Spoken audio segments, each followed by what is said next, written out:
오늘 아침 주요 뉴스입니다. 복권 여부를 놓고 논란이 일었던 김경수 전 경남지사의 복권이 확정됐습니다. 김 전 지사는 복권에 반대한 사람들의 뜻도 헤아리겠다며 사회 보탬이 될 역할을 고민하겠다고 했습니다.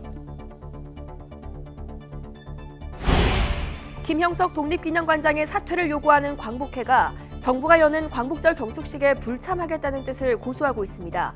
이에 대해 대통령실은 임명 철회는 없다며 정면 대응 방침을 밝혀 이번 광복절 행사는 단쪽으로 열릴 가능성이 커졌습니다. 인천 청라 지하주차장 화재 발생 12일 만에 벤츠가 배터리 제조사 정보를 공개했습니다. 불이 난 차량에 장착된 중국 파라시스 제품은 모두 5개 모델에 쓰인 것으로 드러났습니다. 오늘 서울 기온이 35도까지 오르는 등 말복더위가 기승을 부리겠습니다. 지역에 따라 기습적인 소나기가 내릴 수도 있다는 예보입니다.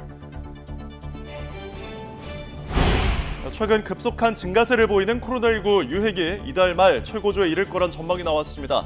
격리 의무가 없는 데다 개학 시기도 겹쳐 확산세가 가속화할 거란 우려가 커지고 있습니다. 우크라이나가 러시아 본토에서 9일째 전진을 거듭해 정착지 74곳을 점령했다고 밝혔습니다. 러시아는 적군 사상자가 2,000명 이상이라며 상황을 통제하고 있다고 주장했습니다.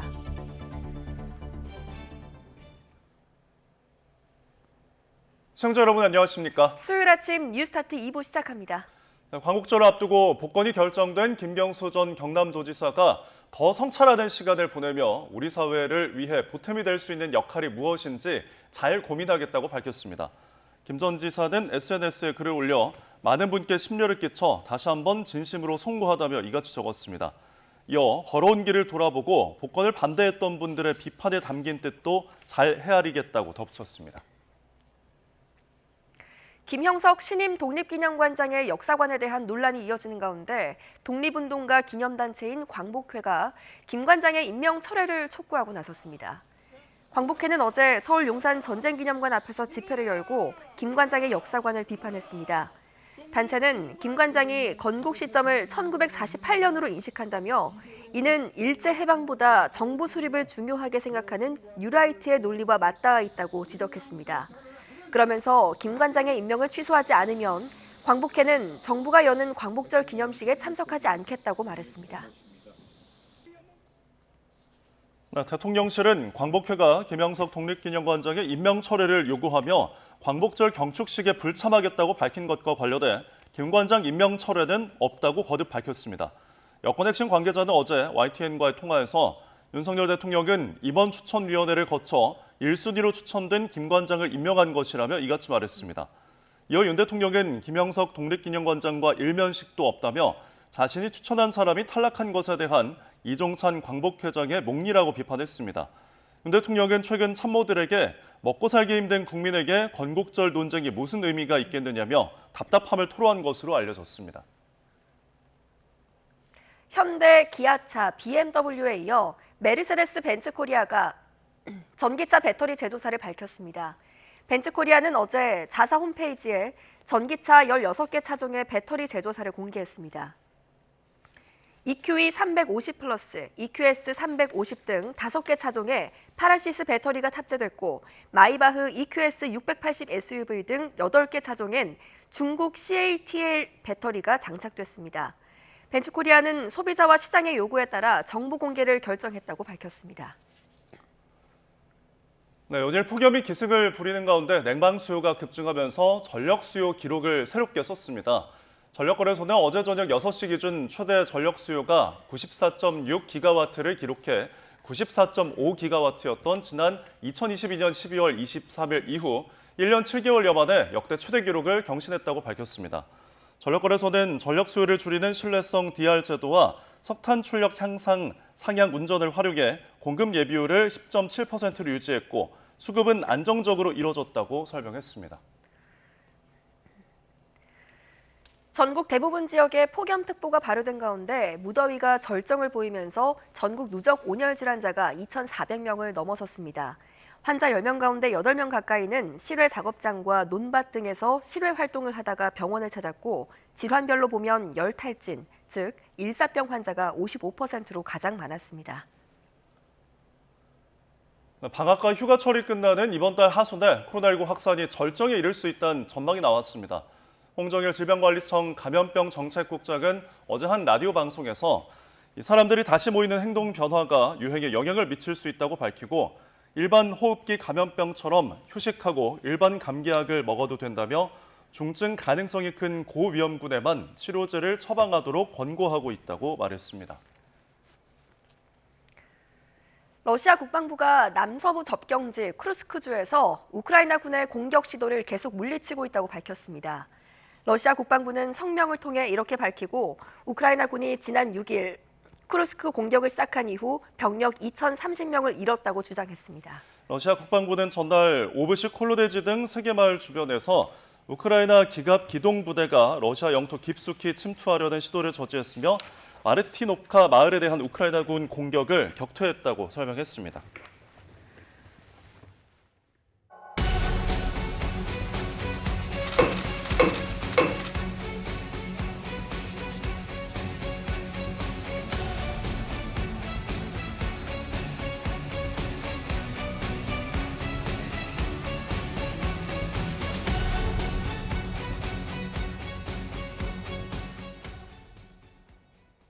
김경수 전 경남도지사의 복권이 확정되자 여권에서 대체로 사면권을 행사한 대통령의 뜻을 존중한다는 반응을 내놨습니다. 다만 한동훈 대표는 공감하기 어려운 분들이 많을 듯하다면서 복권 반대의 뜻을 감추려 하지는 않았습니다. 강민경 기자입니다.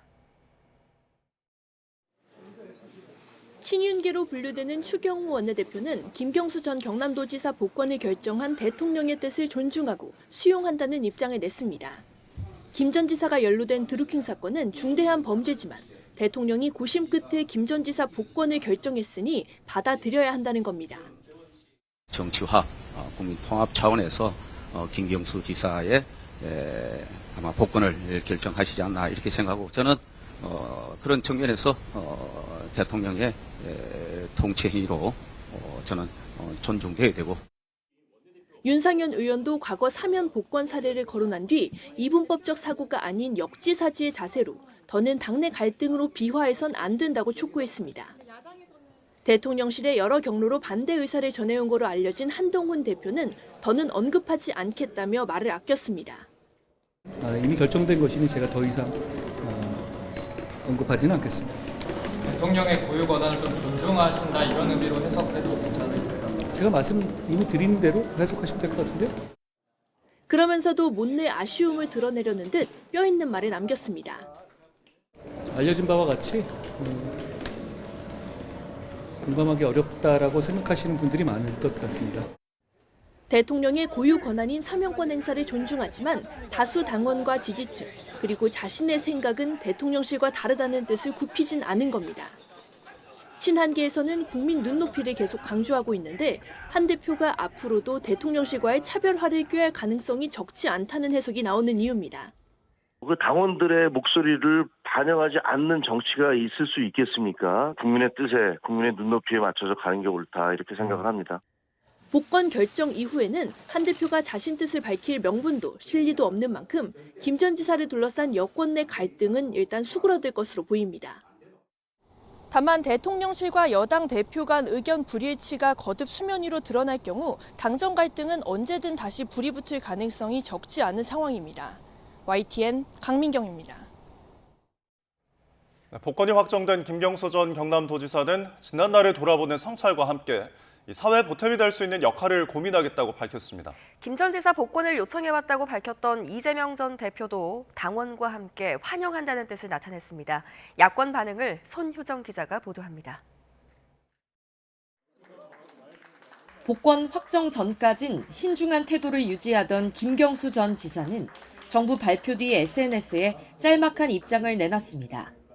심려를 끼쳐 다시 한번 송구하다며 걸어온 길을 돌아보고 더 성찰하는 시간을 보내겠다고 적었습니다. 이후 계획은 사회를 위해 보탬이 될 수 있는 역할이 무엇인지 고민하겠다는 말로 대신했습니다. 야권에선 환영과 축하 메시지가 잇따랐습니다. 김 전 지사 복권을 여러 경로로 대통령실에 요청해왔다고 주장한 이재명 전 대표도 당원과 함께 진심으로 환영한다며 국민과 민주당을 위한 역할을 해달라고 당부했습니다. 친노 친문계 인사들도 늦었지만 환영한다는 뜻을 밝혔고 당 차원에선 드루킹 댓글 사건이 대법원 확정 판결과는 다른 또 다른 진실이 드러나길 기대한다는 논평이 나왔습니다. 정부의 이번 조처가 드루킹 일당의 허위 진술과 오염된 증거로 치러야 했던 김 전 지사의 억울한 옥고에 대한 위안이 되기를 바라며 법정이 외면한 진실을 찾는 계기가 되길. 이번 복권 논란을 거치며 야권이 더 득을 봤다는 분석도 나왔습니다. 복권을 반대해온 국민의힘 한동훈 대표가 오히려 김 전 지사의 정치적 체급을 키워줬단 겁니다. 김경수 복권 문제가 정치적으로 김경수에게 엄청난 이제 힘을 주는 거고, 그렇죠. 거기에 한동훈 대표가 크게 기여를 하고 있는 거고요. 현재 독일에 체류하는 김 전 지사는 예정된 공부를 마치고 연말에 귀국한다는 입장입니다. 당장 정치적 활동을 재개하진 않겠지만 본격적인 대선 전국 시기, 이재명 1극 체제인 야권 대권 구도에 변화가 있을 거란 관측도 나오고 있습니다. YTN 손혜정입니다. 김영석 독립기념관장 임명을 두고 여야 정치권의 공방도 격화하고 있습니다. 그간 관망세였던 국민의힘은 김 관장의 친일 발언은 근거가 없다며 엄호에 나섰고 민주당은 역사 쿠데타를 당장 중단하라며 광복절 경축식에 불참하겠다는 뜻을 거듭 밝혔습니다. 임성재 기자입니다. 국민의힘에선 야권이 친일 역사관 논란을 고리로 임명 철회를 요구하는 김영석 독립기념관장을 두고 엄호하는 발언들이 나오기 시작했습니다. 사실관계 확인이 먼저라는 신중론에서 한 발 더 나아간 셈인데 여당으로서 김 관장 인선에 대체로 공감한다는 점을 명확하게 한 겁니다. 정쟁적으로 이런 문제를 또 가져가서는 안 된다 하는 측면에서도 인사 문제에 관해서 저희들이 특별한 입장을 내지 않고 있고 대체적으로 공감하고 있다. 특히 김 관장이 친일 발언을 했다는 주장은 사실과 다르고 오히려 야권이 정쟁으로 정부 인사에 부당한 개입을 하고 있다고 역공을 펼쳤습니다. 광복회와 야당에서 주장하는 그런 친일적인 발언을 했었다 하는 부분도 어제 그 기자회견을 보니까 이제 근거 없는 그런 주장이로 보여지고요. 한동훈 대표는 인사에 찬반이 있을 수 있다는 입장인데 그렇다고 야권이 광복절 경축식 보이콧까지 할 문제는 아니라고 지적했습니다. 민주당은 김 관장 임명은 윤석열 정권의 역사 쿠데타로 인선 철회 없인 광복절 경축식에 참석할 수 없다며 대여 공세 수위를 끌어올리고 있습니다. 지난해 홍범도 장군 흉상철거 추진 등 윤석열 정권 들어 친일 매국 작태가 반복되고 있다고 목소리를 높였습니다. 뉴라이트 계열 식민지 근대화 론자들을 각종 기관장에 임명하며 점점 금도를 넘고 있습니다. 역사 쿠데타를 즉각 중단하십시오. 1987년 문을 연 독립기념관이 개관 이후 처음으로 자체 광복절 경축식을 취소하면서 김 관장이 정부 행사에 참석하기 때문이란 해명을 내놓은 건 역시 해괴하기 짝이 없다고 날을 세웠습니다. 여기에 최근 이진숙 방통위원장과 김문수 노동부 장관 후보자 등 정부가 지명한 주요 공직자 사례를 하나하나 열거하며 전선을 넓혔습니다. 친일 뉴라이트 사관의 김형석 독립기념관장에 이어 이번 인사 참사까지 인사 쿠데타라도 벌어지는 그런 양상입니다. 여야가 맞부딪히면서 김영석 관장을 둘러싼 논란은 광복절 이후에도 계속될 거란 전망이 적지 않습니다. 김 관장이 인사청문 대상은 아니지만 여야 공히 참석하는 검증회장이 필요한 것 아니냐는 지적도 나옵니다. YTN 임성재입니다. 오늘 새벽 영동고속도로에서 화물차가 앞서가 된 또 다른 화물차를 들이받았습니다. 전남 여수에서는 바다에 정박한 선박에서 불이 났습니다. 사건 사고 소식 유서현 기자입니다. 커다란 화물차 바로 뒤편에 작은 화물차가 찌그러져 있습니다. 새벽 1시 10분쯤 영동고속도로 인천 방면 안산휴게소 인근에서 1톤 화물차가 앞에 있던 11톤짜리 화물차를 들이받았습니다. 사고를 낸 화물차 운전자가 다쳐 병원에 옮겨졌는데 다행히 생명의 지장은 없는 것으로 파악됐습니다. 경찰은 음주운전은 아니었던 것으로 보고 정확한 사고 원인을 조사하고 있습니다. 바다 위에 떠 있는 배에서 시뻘건 불길이 솟아오릅니다. 밤 11시 35분쯤 전남 여수에서는 정박해 있던 배에서 불이 나 20여 분 만에 꺼졌습니다. 당시 배가 비어 있어서 다친 사람은 없었고 어선 3척이 불에 탔습니다. 지금 일단 세대가 1톤짜리, 1.5톤짜리, 5톤짜리로 보이거든요. 거의 중선이라고 봐야 될 것 같은데 일단은 배는 그렇게 다 세대 다 탄 상태입니다 지금. 한 남성이 힘을 주어 차량 와이퍼를 떼어내더니 곧이어 승용차 유리를 내리칩니다. 술에 취한 60대 남성이 주차 방식에 불만을 품고 차량을 부수기 시작한 겁니다. 주차된 차량 2대가 피해를 봤는데 당시 이를 목격한 시민이 신고하면서 이 남성은 경찰에 체포됐습니다. 경찰은 이어진 수사 끝에 최근 이 남성을 특수 재물손괴 혐의로 검찰에 넘겼습니다. YTN 유서연입니다.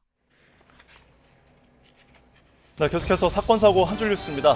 올해 1월 말 화천에서 개들이 시끄럽게 짖는다는 이유로 음식에 농약을 타 이웃집개 7마리를 죽인 60대가 동물보호법 위반 혐의로 검찰에 넘겨졌습니다.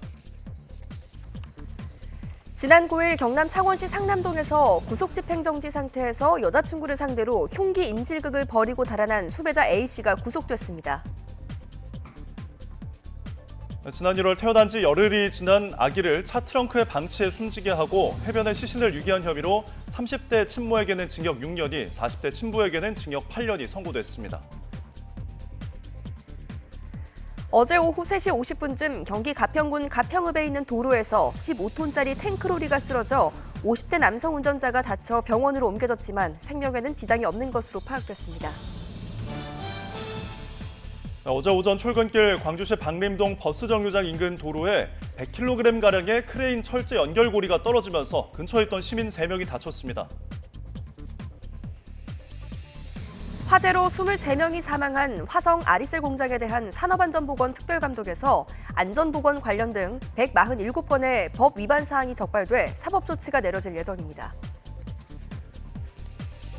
집주인 이름과 똑같은 명의의 단체 통장을 만들어 집주인에게는 월세 계약을 맺은 것처럼 하고 세입자 20여 명에게서 전세보증금 수억 원을 가로챈 혐의를 받는 공인중개사가 세입자들로부터 고소당해 경찰 수사를 받고 있습니다. 밀양 집단 성폭행 사건 가해자의 신상을 공개한 혐의로 30대 유튜버가 구속된 데 이어 공무원 신분을 이용해 개인정보를 빼돌린 혐의 등으로 유튜버 부인인 30대 여성 A씨도 구속됐습니다. 가로세로 연구소 김세희 대표가 유튜버 쯔양의 과거 논란 해명이 거짓이라는 취지의 주장을 한 것과 관련해 검찰은 쯔양의 주된 고소 내용이 검찰의 직접 수사 대상이 아닌 명예훼손이라고 판단해 사건을 경찰에 넘겼습니다. 사기 가상화폐 스캠코인 의혹으로 수사를 받는 위너즈코인의 전 대표 최모 씨가 유튜버 오킹에게 거짓 해명을 강요했다는 혐의에 대해 경찰이 증거 불충분으로 무혐의 결정을 내렸습니다. 지금까지 한줄 뉴스였습니다.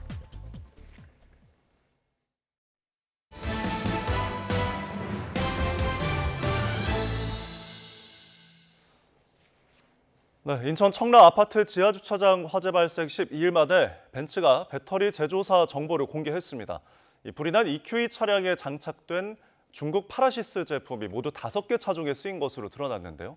이틀 연속 대책회의를 연 정부는 모든 전기차가 배터리 정보를 공개하도록 권고하기로 했습니다. 오동건 기자입니다. 벤츠코리아가 오늘부터 전국 75개 공식 서비스 센터에서 전기차 무상 점검을 시행합니다. 앞서 지난 1일 발생한 인천 청라 아파트 지하주차장 화재로 차주들의 불안감이 커지자 내린 조치입니다. 벤츠코리아 측은 당국 조사에 협력해 정확한 사고 원인을 규명하기 위해 노력하고 있다고 밝혔습니다. 이어 근본 원인을 파악해 후속 조치가 취해질 수 있게 최선을 다해 지원하고 있다고 말했습니다. 사고 차량에 중국산 파라시스 배터리가 탑재된 사실이 뒤늦게 알려지며 배터리 제조사 공개 요구도 거세졌습니다. 벤츠는 영업 기밀이라는 기존 입장을 바꾸고 홈페이지에 정보를 공개했습니다. 벤츠 전기차 16개 차종 가운데 EQE 350 플러스 등 5개 차종에는 파라시스 배터리가 탑재됐습니다. 마이바흐 EQS 680 SUV 등 8개 차종엔 중국 CATL 배터리를 썼습니다. 특히 사고 차량인 EQE 시리즈는 대부분 파라시스 배터리가 사용된 것으로 나타났습니다. 현대차와 기아는 지난주부터 전국 서비스 거점에서 전기차 무상 점검을 진행하고 있습니다. 대상은 현대차와 기아, 제네시스 등 전기차 모든 차종으로 고객센터를 통해 예약하면 됩니다. 정부는 이틀 연속 관계부처 회의를 열고 모든 제작사가 전기차 배터리 정보를 공개하도록 권고하기로 했습니다. YTN 오동건입니다.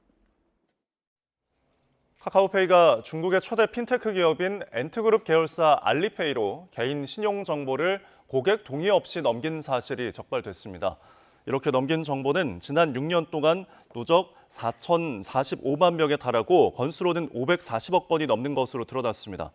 금융감독원은 카카오페이 조사에서 이를 적발해 신용정보법 등 관련법 위반 여부를 검토하고 있다고 밝혔습니다. 이에 대해 카카오페이는 불법적으로 정보를 제공했다는 건 사실이 아니라고 반박했습니다. 앱스토어 결제를 위해 꼭 필요한 정보가 이전된 것으로 카카오페이와 알리페이, 애플 사이의 업무 위탁 방식을 따른 만큼 사용자 동의가 필요 없다고 해명했습니다. 온라인으로 구매한 과거 관련 소비자 분쟁이 해마다 늘고 있는 것으로 나타났습니다. 지난 2021년부터 올해 6월까지 3년 동안 한국소비자원에 접수된 온라인 구매 가구 관련 소비자 피해구제 신청은 2,500여 건으로 매년 증가하고 있습니다. 이 가운데 가구 품질 관련 분반이 1,200여 건으로 절반이 넘었고 과도한 반품 비용 청구가 500여 건으로 그 뒤를 이었습니다. 또 구입 가격의 절반이 넘는 금액을 반품 비용으로 청구한 경우가 30건에 달했고 이 가운데는 제품 가격보다 더 높은 금액을 요구한 사례도 있었습니다. 이 소비자원은 구입 전 반품 요건 등 거래 조건을 꼼꼼하게 확인하고 하자 등을 발견하면 증거 자료를 확보해서 판매자에게 즉시 이의를 제기하라고 당부했습니다. 정부가 지난달 세법 개정안 발표에 이어 지방균형 발전과 저출생 문제 해결을 위한 대책을 내놨습니다. 인구 소멸 지역에 있는 소형 주택과 이 지방의 미분양 아파트 취득세를 최대 절반까지 감면하고 다자녀 가정이 차를 살 때 받는 세제 혜택은 2자녀 가정까지 확대하기로 했습니다. 차정윤 기자입니다. 지난달 말 입주를 시작한 대구의 한 신축 아파트입니다. 2021년 말 최초 청약을 시작해 2년 넘게 분양이 진행 중인데 전체 세대 가운데 아직 10% 이상이 빈집으로 남아 있습니다. 되는 아파트는 그래도 이제 좀 되기도 하고 프리미엄도 붙어 있습니다만은 이제 입지가 좀 불리하거나 주변의 생활 환경이 열악한 동네는 가격적으로는 아직도 크게 회복을 못하고 있고 이같이 지방에 쌓여가는 악성 미분양 아파트 문제를 해결하기 위해 정부가 지방세를 손질하기로 했습니다. 지방의 미분양 아파트를 임대주택으로 활용하는 주택 건설 사업자에게 취득세를 최대 50%까지 줄여주는 장치를 마련한 겁니다. 또 1주택자라도 인구 감소 지역에 있는 3억 원 이하 주택을 마련하면 취득세를 최대 절반으로 깎아주기로 했습니다. 예를 들어 1주택 보유자가 인구 감소 지역인 경북 영양군에 3억 원짜리 집을 샀을 때 현재까지는 주택 가격의 1%인 300만 원의 취득세를 내야 했지만 앞으로는 150만 원만 내면 됩니다. 아울러 그동안 3자녀 양육 가정에만 적용됐던 자동차 취득세 감면 혜택은 2자녀 가정까지 확대하기로 했습니다. 정부는 이번 지방세 개정안이 지역 균형 발전과 저출생 극복에 초점이 맞춰졌다고 강조했습니다. 행정안전부는 저출생 추세를 완화하고 지역경제 도약과 서민생활 안정을 도모하기 위한 지방세제 개선 사항들을 모아서 지방세 관계법 개정안을 마련했습니다. 정부는 다음 달 9일까지 입법 예고 기간을 거쳐 10월 초 국회에 지방세 개정안을 제출할 예정입니다. YTN 차정윤입니다. 전국적으로 폭염특보가 발효 중인 가운데 서울은 열대야 최장 기록에 가까워지고 있습니다. 한낮에는 삼복더위 중에 마지막인 말복답게 극심한 폭염이 이어지겠는데요. 자세한 날씨 알아보겠습니다. 원희다 캐스터. 네, 기상센터입니다. 네, 서울은 어제 올여름 최고 더위가 나타났다고요? 네, 이번 여름 더위가 밤낮을 가리지 않고 기록을 경신하고 있습니다. 우선 어제는 폭염이 절정에 달하면서 서울 낮 기온이 36.4도까지 올랐는데요. 올 들어 가장 더웠고 5년 만에 8월 최고 기온을 기록했습니다. 밤사이에도 열기가 식지 못했습니다. 현재 서울 기온은 28.3도로 24일째 열대야가 나타나고 있고요. 열대야 연속일수 역대 2위 기록을 갈아치웠습니다. 한낮에는 말복더위가 기승을 부리겠습니다. 서울 35도, 대전 35도, 광주 34도까지 크게 오르겠고요. 동풍이 부는 동해안은 강릉 31도, 포항 29도에 그치겠습니다. 네, 무더운 날씨 속에 오늘 하늘 표정은 어떤지 궁금한데요. 네, 오늘 제주도에는 기압골의 영향으로 가끔 비가 내리겠습니다. 내륙 하늘에는 구름만 다소 지나겠는데요. 다만 대기가 불안정해지면서 한때 소나기가 지나는 곳이 있겠습니다. 예상되는 소나기의 양은 5에서 많게는 60mm로 지역 간의 강수 편차가 크겠고요. 오늘 비나 소나기가 내리는 지역에서는 시간당 30mm 안팎의 호우 가능성이 있겠습니다. 광복절인 내일도 더위 속 곳곳에 소나기가 내리겠고요. 제주도의 비는 모레까지 오락가락 이어지겠습니다. 열대야와 폭염은 다음 주에도 계속될 전망입니다. 날씨였습니다.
네, 방학과 휴가철이 끝나는 이번 달 하순에 코로나19 확산이 절정에 이를 수 있다는 전망이 나왔습니다.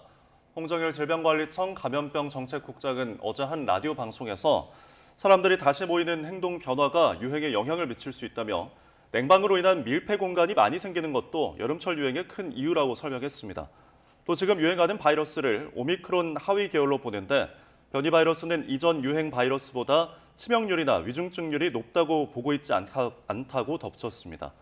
그러면서 일반 호흡기 감염병처럼 휴식하고 일반 감기약을 먹어도 된다며 중증 가능성이 큰 고위험군에만 치료제를 처방하도록 권고하고 있다고 말했습니다. 한 주에 두 자릿수까지 떨어졌던 코로나19 입원 환자가 900명에 육박할 정도로 급격하게 늘어났습니다. 그런데 격리 의무가 없어진 상황이라 직장인 대부분이 코로나19에 걸려도 출근을 하고 학교들도 속속 개학하고 있어서 확산세가 가속화할까 우려가 커지고 있습니다. 김주영 기자입니다. 코로나19 확진자가 무서운 속도로 늘어나고 있습니다. 지난달 초 일주일에 91명이었던 코로나19 입원 환자는 한 달 사이 861명으로 10배 가까이 늘어났습니다. 그런데 지난해 8월 이후 코로나19 위기 단계가 낮아졌고 확진자 격리 의무는 없어진 상태. 사급 전환 시에도 5일 권고, 5일 격리 권고는 유지가 될 예정이고요. 앞으로는 이제 그 전수 보고가 아닌 이제 표본 감시로 넘어가면서 특히 고위험군 보호에 이제 집중한다. 그나마 공공기관과 공기업들은 코로나19에 걸린 직원에게 개인 병가 등을 활용해 쉬도록 하고 있습니다. 그러나 대부분의 기업들은 격리 의무가 없는 만큼 별도 휴가를 내지 않는 한 근무를 해야 합니다. 그나마 대기업의 경우 가능하다면 재택근무를 권하는 곳이 많지만 중소기업은 가뜩이나 휴가철이라 일손이 부족하다는 이유로 마스크를 착용한 채 일하도록 하는 곳이 대부분입니다. 이런 가운데 초중고등학교의 경우 이르면 이번 주부터 여름방학이 끝나고 개학하는 경우가 많아 비상입니다.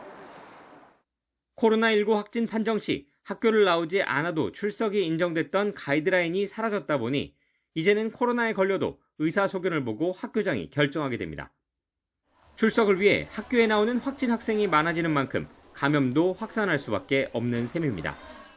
모든 호흡기 감염병은 계절적 영향도 있고 사람의 행동 변화에도 영향을 미치기 때문에 여름철 유행 이런 것이 일어날 수 있는데 방학이 끝난다, 사람들이 다시 모인다 이런 것이 영향을 미칠 수 있고 하지만 보건당국은 아직 감염병 위기 단계를 올리거나 방역 지침을 강화할 상황은 아니라고 보고 개인 방역 지침 준수를 강조하고 있습니다. YTN 김주영입니다. 네, 35도를 웃도는 폭염에 바다 수온까지 오르면서 양식장에서도 물고기 수십만 마리가 떼죽음을 당하고 있습니다. 올 들어 열사병 등 온열 질환자도 역대 두 번째로 많은 2,400명을 넘어서면서 사망자가 잇따르고 있습니다. 김기수 기자입니다. 양식장 물 위에 물고기가 배를 보인 채 둥둥 떠 있습니다. 작업자들이 죽은 물고기를 건져 고무통에 담습니다. 반나절에 건져낸 양만 22통, 2만 마리에 이릅니다. 수온이 30도에 육박하면서 최고 27도까지 견딜 수 있는 우럭이 집단 폐사한 겁니다. 폐사한 우럭을 건져낸 겁니다. 가까이 가보면 코를 찌를 정도로 악취가 진동합니다. 지난 일주일 새 폐사한 양만 55만 마리. 수온이 28도가 넘는 고수온 경보가 열흘 넘게 이어지면서 피해는 계속 늘고 있습니다. 이 30도 고수온이 3, 4일만 더 지내게 된다면은 전량 100% 폐사로 좀 우리는 보고 있습니다. 그동안에 많은 노력과 자본과 이 돈이라는 거 투입된 그 사료값이라든가 모든 자본을 먹고 지금 다 죽는 겁니다. 전국에서 확인된 양식장 피해만 90만 마리에 육박합니다. 어민들이 차단막을 설치하고 산소 발생기까지 동원하고 있지만 피해 규모는 더 커질 것으로 보입니다. 폭염은 가축에게도 견디기 힘든 고통입니다. 전국에서 집계된 가축 폐사 수만 70만 마리로 오리나 닭 등 더위에 취약한 가금류의 피해가 가장 큽니다. 온열 질환에 따른 사망 사례도 잇따르고 있습니다. 충북 제천에선 50대 남성이 집 앞 도로에 쓰러진 채 발견돼 병원으로 옮겨졌지만 숨졌습니다. 저희 사람이 쓰러졌다 신고가 들어와서 출동했고 갔는데 풀밭에 환자분 쓰러져 계셨고요. 반혼수 상태인 상태에서 혈압이 낮아서 올해 전국 온열 질환자는 이미 역대 두 번째 규모로 늘었고 이 가운데 사망자는 20명을 넘어섰습니다. YTN 김기수입니다.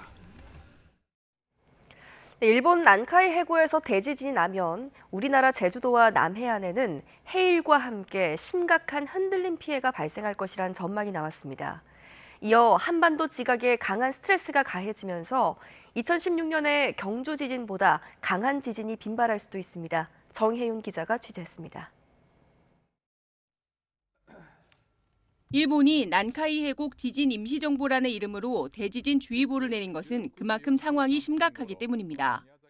필리핀판이 일본판 밑으로 파고들며 형성된 900km 길이의 거대 난카이 해곡은 세계의 거대 단층을 품고 있습니다.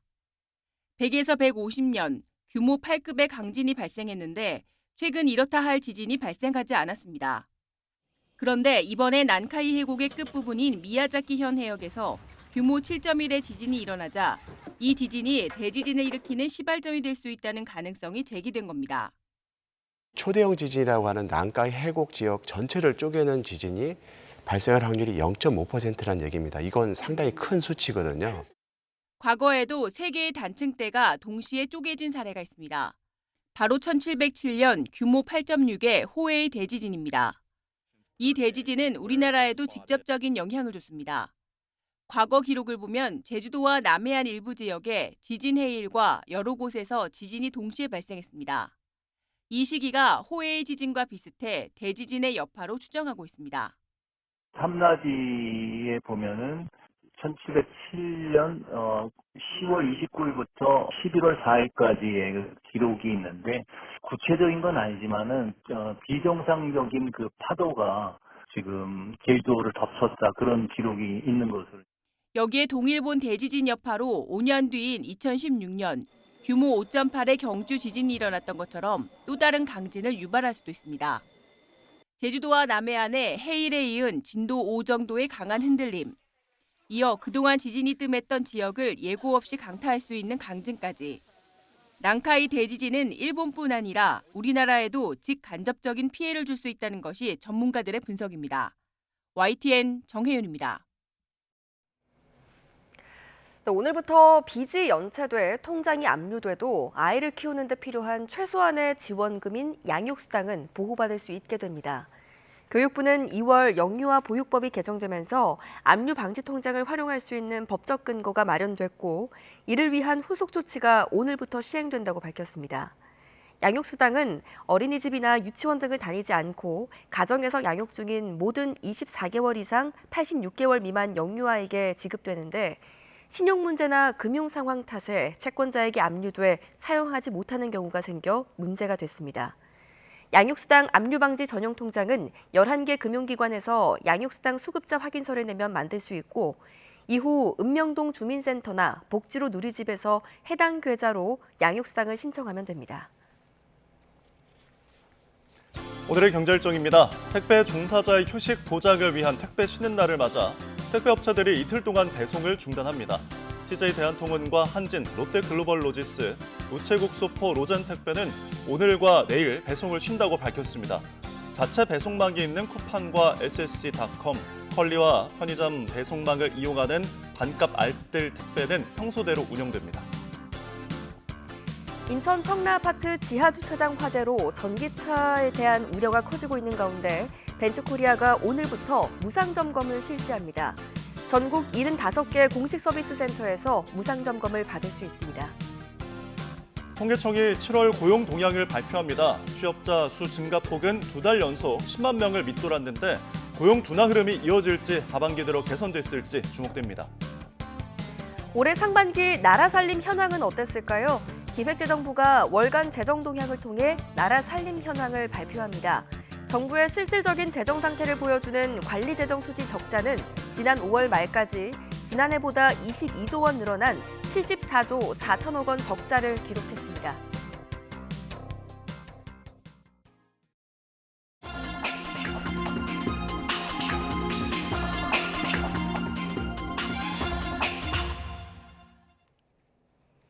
오늘의 글로벌 픽입니다. 일본 도호쿠 지방을 관통한 5호 태풍은 기록적인 비를 뿌리며 큰 피해가 발생했습니다. 여기다 7호 태풍도 접근하고 있어 비상이 걸렸습니다. 도쿄에서 김세호 특파원의 보도입니다. 강물이 가드레일을 넘어 도로까지 넘쳐 흐릅니다.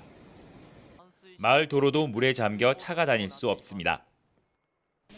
불어난 물살에 집이 잠기고 붕괴 위험까지 커지자 주민들은 대피를 서두릅니다. 自宅がその土砂災害の危険区域だったためね、早めに避難しようと思って来ました。はい。あんまりそんなひどいのが来ると思わないで簡単に考えてました。 5호 태풍 마리아가 도호쿠 지역을 휩쓸면서 이와테현 일부 지역은 이틀 동안 481mm의 비가 쏟아졌습니다. 평년 8월 한 달 강수량의 2.6배에 달하는 양입니다. 상점들은 영업시간을 조정하며 피해를 줄이려 안간힘을 씁니다. 従業員の安全も確保しまして、3時の開始ということで 항공편도 대거 취소돼 승객들이 큰 불편을 겪었습니다. 마리아는 열대성 저기압으로 바뀌었지만 대기가 불안정해 여전히 많은 비가 올 가능성이 있습니다. 그런데 5호 태풍의 여파가 채 끝나기도 전에 이번에는 7호 태풍이 일본을 향하고 있습니다. 7호 태풍 안필은 북상하는 과정에서 세력을 키우며 16일 오후 무렵 간토 지방에 도달해 많은 비를 뿌릴 것으로 보입니다. 연이어 몰아치는 태풍에 취약 지역과 노약자를 위한 대비책 마련에도 비상이 걸릴 것으로 보입니다. 도쿄에서 YTN 김세호입니다. 우크라이나가 러시아 본토에서 9일째 전진을 거듭해 정착지 74곳을 점령했다고 밝혔습니다. 러시아는 적군 사상자가 2,000명 이상이라며 상황을 통제하고 있다고 주장하고 있습니다. 신웅진 기자의 보도입니다. 우크라이나 군용 차량이 러시아 영토인 쿠르스크 지역으로 진격합니다. 러시아군이 머물던 흔적이 곳곳에 남아있지만 이제는 우크라이나가 차지한 땅입니다. 이처럼 러시아 본토 점령을 인증하는 우크라이나 병사들의 영상이 곳곳에서 올라오고 있습니다. 우크라이나 군은 현지 시간 13일 대통령 보고에서 하루 동안 쿠르스크 전선에서 1에서 3km씩 진격했다고 밝혔습니다. збільшуємо територію активних дій. Головком доповідав, що наші сили контролюють 74 населених пункти в Курській області. 러시아는 쿠르스크주에서 우크라이나군의 공격 시도를 계속 격퇴하고 있다고 주장했습니다. 러시아 국방부는 24시간 동안 우크라이나군이 420명의 병력을 잃는 등 지난 6일 이후 적군 사상자는 2,000명이 넘는다고 말했습니다. 전투에 참가한 체첸공화국 특수부대도 러시아군이 쿠르스크 상황을 통제하고 있다며 편을 들었습니다. 하지만 피난민 숫자로 보면 러시아가 밀리는 형세입니다. 알렉세이 스미르노프 쿠르스크 주지사 대행은 현재 피난민은 12만 명으로 18만 명이 추가로 떠나야 하는 상황이라고 발표했습니다. Торговли нет магазинов, нет. Одна пятерочка вчера еще стояла, но она закрыта была просто, не работала. Все, ничего у нас не работает. 서울의 1.6배인 1000제곱킬로미터를 장악했다는 우크라이나는 이번 전투를 전쟁의 지렛대로 삼겠다는 전략입니다.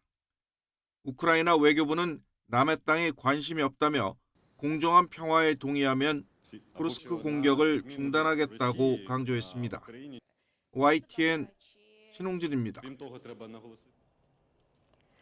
마무드 아바스 팔레스타인 자치정부수반이 팔레스타인 무장정파 하마스 정치 지도자 암살과 관련해 이란이 이르면 몇 시간 안에 이스라엘에 대한 보복을 결정할 수 있다고 말했습니다. 러시아 관영 타스통신 인터뷰에서 앞으로 며칠 또는 몇 시간 안에 결정이 내려질 수 있다고 주장했는데요. 아바스는 이어 팔레스타인은 전쟁을 원하지 않는다며 이스라엘과 하마스의 전쟁뿐 아니라 민간인과 여성, 아동의 희생에 반대한다는 입장을 거듭 강조했습니다. 지난달 미국의 생산자 물가지수 상승률이 전문가 예상치를 밑돌며 둔화한 것으로 나타났습니다. 미국 노동부는 7월 미국 생산자 물가가 6월에 비해 0.1% 상승했다고 발표했는데요. 전월 대비 0.2% 상승을 예상한 전문가들의 전망을 밑도는 수치입니다. 생산자 물가지수는 지난해 같은 기간에 비해서는 2.2% 상승했습니다. 민주당 대선 후보인 카멀라 해리스 부통령 캠프가 도널드 트럼프 전 대통령과 일론 머스크 테슬라 최고 경영자의 인터뷰를 강하게 비판하고 나섰습니다. 해리스 부통령 선대위는 트럼프 캠프 전체가 일론 머스크와 트럼프 자신처럼 자아도취에 빠진 부자들 투성이라며 이들은 중산층을 팔아넘길 위인들이라고 신랄하게 비꼬집었습니다. 전미 자동차 노조가 트럼프 전 대통령과 일론 머스크가 대담 도중 노동자를 위협하고 협박하는 발언을 했다며 이들을 미 노동관계위원회에 고발했습니다. 전미 자동차 노조는 성명에서 연방법에 따라 노동자들은 파업 착수를 이유로 해고될 수 없으며 파업을 이유로 해고 위협을 하는 것 또한 노동관계법에 어긋난다고 밝혔습니다. 앞서 트럼프 전 대통령은 머스크와의 대담에서 머스크를 최고의 해고 전문가라고 추켜 세웠다고 외신들은 전했습니다. 영국에서 유럽연합 EU 재가입 여부를 묻는 국민투표가 치러진다면 절반 이상이 찬성할 것이라는 여론조사 결과가 나왔습니다. 여론조사 업체 유고보는 지난달 영국 성인 2천여 명을 상대로 설문조사를 했는데요. EU 재가입 투표를 한다면 찬성할 것이라는 응답자가 59%로 나타났습니다. 예멘의 후티 반군이 수도 사나의 유엔 인권 최고대표사무소 사무실을 점거했다고 AP통신 등이 현지 시간 13일 보도했습니다. 볼커 튀르크 유엔 인권 최고대표는 후티 반군이 지난 3일 사나에 있는 건물에 들이닥쳐 문서, 집기, 차량 등을 빼앗은 후 사무실을 차지했다며 이는 유엔이 위임한 임무를 수행하는 데 대한 심각한 공격이라고 비난했습니다. 아프리카 질병통제예방센터 CDC가 엠폭스 확산에 따른 공중보건 비상사태를 선포했습니다. 아프리카 CDC의 장카세야 사무총장은 현지 시간 13일 기자회견에서 아프리카 시민을 위해 무거운 마음으로 엠폭스를 아프리카 대륙의 공중보건 비상사태로 선언한다고 밝혔는데요. 지난해 아프리카 CDC의 공중보건 비상사태 선포 권한이 부여된 이후 실제 이를 실행한 건 이번이 처음입니다. 지금까지 글로벌 픽이었습니다. 네, 다음 소식입니다. 프랑스 파리에서 매달 32개를 수확하며 뜨거운 여름밤 더 뜨거운 감동을 선물한 올림픽 선수단 본진이 금이 환영했습니다. 소수정예로 기적을 읽었다는 평가 속에 비인기 종목 선수 육성과 허술한 관리 시스템 개선이라는 과제도 남았습니다. 네, 이 소식은 김영수 기자입니다. 태권도 종주국의 자존심을 지킨 박태준. 여성 복서로는 처음으로 올림픽 메달을 목에 건 이매지가 태극기를 들고 입국장을 들어옵니다. 공항을 가득 메운 환영 인파의 박수와 환호 속에 파리를 누볐던 우리나라 선수단 본진까지 마침내 고국당을 밟았습니다. 기술을 하게 돼가지고 놀랬고 폐막식까지 있었던 게 처음이어가지고 그래서 더 뜻깊었던 것 같습니다. 금메달 13개를 포함해 모두 32개를 수확한 이번 대표팀은 역대 최강 가운데 하나로 기록됐습니다. 48년 만에 규모가 가장 적었던 144명이 일궈낸 기적입니다. 좀 저를 더 성장할 수 있게 만들어준 시합이라고 생각을 하고 조금 더 금메달에 대해서 욕심이 좀 많이 생기는 계기였던 것 같아요. 10대 후반부터 20대 초반까지 젊은 선수들로 세대 교체가 성공적으로 이뤄졌고 특히 여자 선수들이 종목을 가리지 않고 메달을 수확했습니다. 4년 뒤 LA 대회가 더 기대되는 이유입니다. 최초라는 그 타이틀이 붙었을 때는 항상 기분이 좋았고요. 최초를 넘어서 또 다음 올림픽에서는 한 번 더라는 말이 나오도록 더 노력하겠습니다.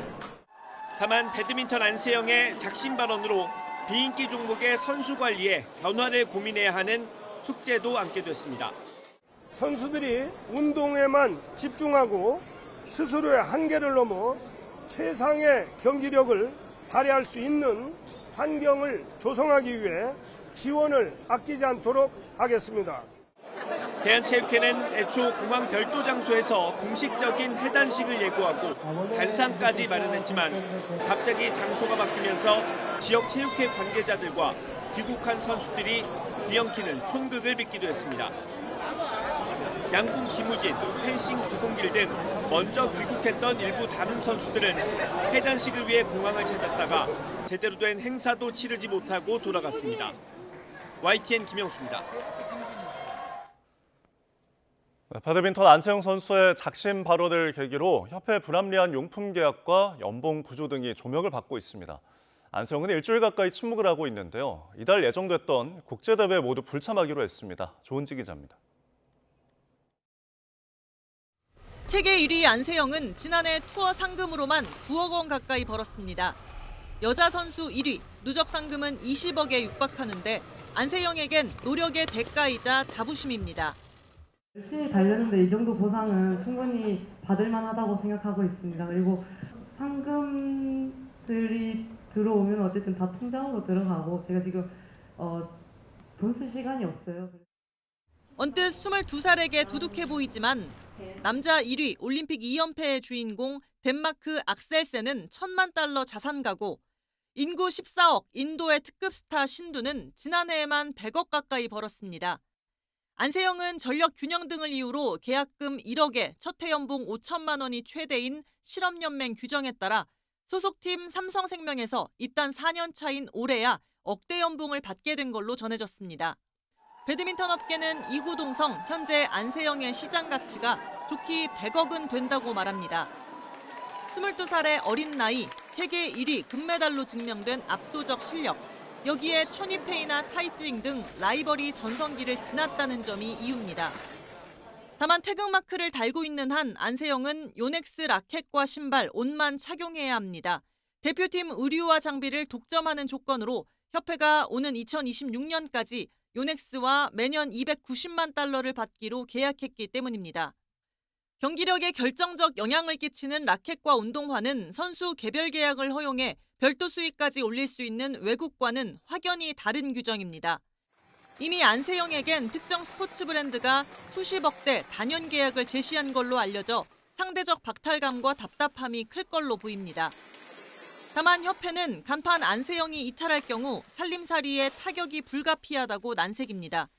협회는 용품 일괄 계약을 통해 조성된 수입은 대표팀 훈련과 국제대회 출전비, 상비군과 꿈나무 육성 등에 쓴다면서 안세영도 초등학교 때부터 협회 지원을 받아 성장한 만큼 일종의 의무 복무 기간이 필요하다고 언급했습니다.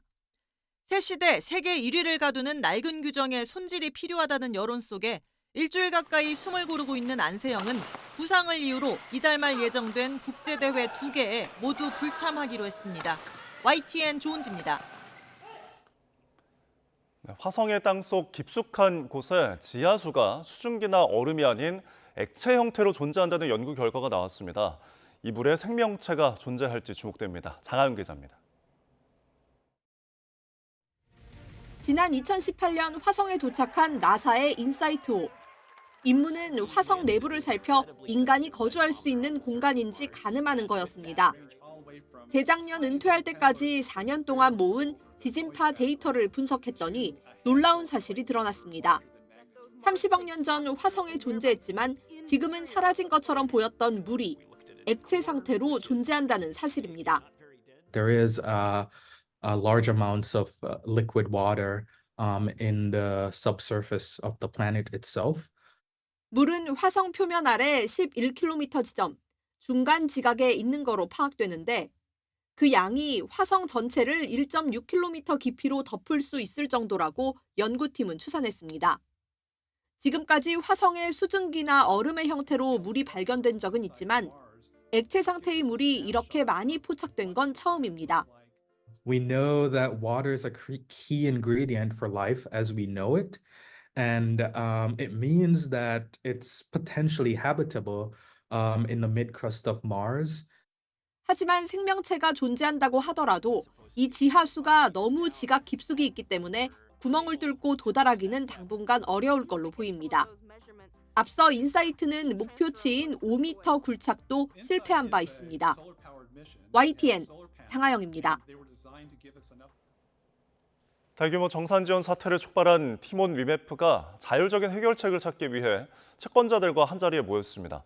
티메프 측은 사업을 정상화하고 소액 채권자들에게 우선 변제하겠다는 계획을 밝혔는데요. 그러나 채권자들의 의견이 모이지 않으면서 추가 논의가 불가피해졌습니다. 김대근 기자입니다. 대규모 정산 지원 사태를 일으킨 티몬 위메프와 채권자들이 법원에 모였습니다. 본격 회생 절차에 돌입하기 전 자율적으로 해결책을 찾아보기 위해서입니다. 회생 절차 협의회에서 티메프 측은 하루 전 제출한 자구안을 제시하며 채권자들을 설득했습니다. 자구안에는 정산 시스템 개편과 인력 구조 조정 등을 통해 사업을 정상화하고 소액 채권자들에게 우선 변제하겠다는 계획이 담겼습니다. 또 관계회사 등 특수관계자들에 대한 채무는 주식으로 바꾼 뒤 소각해 없앤다는 구상도 포함됐습니다. 판매자들의 미정산 대금에 대해서는 분할 변제하는 방안과 채무 일부를 채권으로 지급해 변제하고 일부는 주식으로 전환해주는 방안이 제시됐습니다. 어떤 방식으로든 100% 변제하는 것을 목표로 한다. 이렇게 오늘 다시 한번 설명드렸습니다. 그러나 채권자들이 소액 변제 방안 등에 대해 서로 다른 의견을 내면서 추가 논의가 불가피해졌습니다.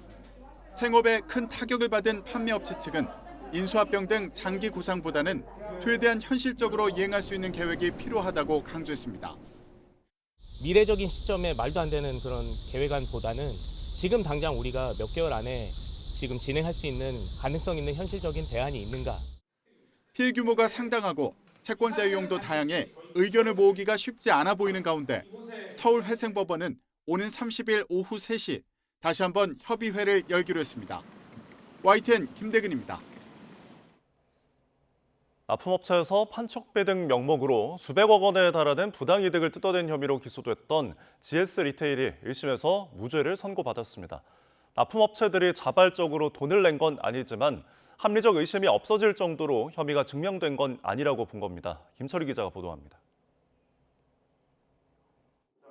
지난 2022년 공정거래위원회는 업계 1, 2위를 다투는 GS 리테일에 과징금 243억 원을 부과했습니다.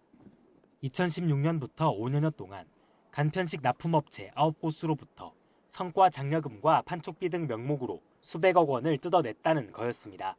GS 리테일이 스스로 판매할 자기 제품에 제조만을 위탁한 수급 사업자로부터 성과 장려금을 수취할 이유가 없다고 할 것입니다. 이어진 수사에서 검찰은 GS 리테일이 받아낸 돈이 356억 원에 달하는 거로 보고 법인과 전직 임원을 재판에 넘겼습니다. 하지만 1심 법원은 1년 가까운 심리 끝에 이들의 혐의를 단정할 수 없다며 무죄를 선고했습니다. 먼저 재판부는 GS 리테일에 거의 완전히 의존해온 납품업체가 문제가 된 판촉비 등을 자발적으로 낸 건 아닐 거라고 봤습니다. 다만 판촉비가 실제로 간편식 판매 촉진에 쓰였고 납품업체가 부담한 비용 이상을 GS 리테일도 부담한 점 등을 고려하면 검찰의 공소 사실이 충분히 증명됐다고 보기는 어렵다고 밝혔습니다. 또 문제가 된 판촉비 등을 지급한 구체적 경위가 드러나지 않은 이상 무작정 GS 리테일이 이를 강요하거나 강제했다고 판단할 수는 없다고 덧붙였습니다. 이에 대해 GS 리테일 측은 법원의 판결을 존중한다는 입장을 내놨습니다. 법원이 증명 부족을 꼬집긴 했지만 혐의가 의심되는 부분도 있다고 밝힌 만큼 법정 다툼은 이어질 전망입니다. YTN 김철입니다. 네, 국내 연구진이 간편하게 주사기로 뇌에 전극을 넣어 뇌 질환을 진단하는 기술을 개발했습니다. 기존의 경우 전극을 심기 위해선 환자의 두개골을 절개해야 했는데 이 같은 불편함을 대체할 걸로 기대됩니다. 이성규 기자입니다. 실험용으로 만든 두개골과 뇌 모형입니다. 인공뇌에 주사기로 응축한 상태의 전자소자를 밀어넣습니다. 그러자 전자소자가 뇌 속에서 마치 텐트가 펼쳐지듯 자연스럽게 전개됩니다. 전자소자가 뇌 안에서 스스로 펼쳐지는 것은 형상기억 물질을 이용했기 때문입니다. 이 물질은 뇌 안에서 체온에 반응해 그물 모양으로 변한 뒤 뇌 전체를 덮습니다. 그물 모양의 전자 텐트에는 전극 32개가 촘촘히 박혀 있어 뇌 질환에서 발생하는 전기 신호를 정교하게 측정할 수 있다고 연구진은 설명했습니다. 기존의 경우 뇌전증의 발병 부위를 찾기 위해선 손바닥 크기 정도인 지름 5cm 이상의 두개골을 절개하고 전극을 심어야 했습니다. 두개골 제거 과정에서 뇌출혈이라던가 뇌 감염과 같은 부작용이 발생할 수 있어서 굉장히 위험하다고 할 수 있습니다.